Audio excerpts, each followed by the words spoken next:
Is Steele too real? When Republican National Committee Chairman Michael Steele recently said that the Afghanistan war, Obama's war, was unwinnable, a wave of Republican protests and calls for his resignation hit the shores of the RNC. "This is outrageous," some thundered. "Mr. Steele does our party a disservice," harrumphed others.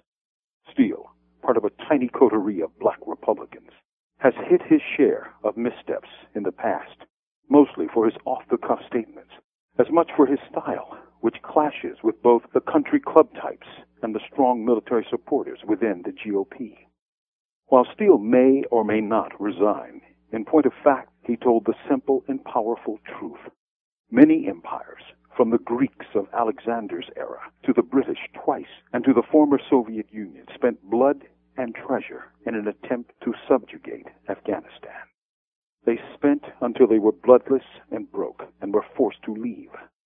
The 10 years of Soviet war sent millions of Afghanis into exile and wiped hundreds of villages off the map.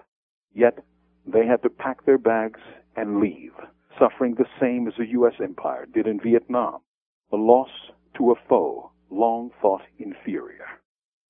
Afghanistan is a dirt-poor country with perhaps 90% of its people illiterate. Yet boys are molded into warriors there at 14, when American boys are playing Xbox or Grand Theft Auto, virtual battles in nice, warm, cozy homes. Afghani boys are bearing AK-47s, walking miles from village to village over mountainous terrain, and fighting and killing their enemies. Unwinnable? When people said that in the 60s about Vietnam, they were damned as traitors. But they were right. The same can be said of Afghanistan, whether Michael Steele says it or not. From death row, this is Mumia, Abu Jamal. These commentaries are recorded by Noel Hanrahan of Prison Radio.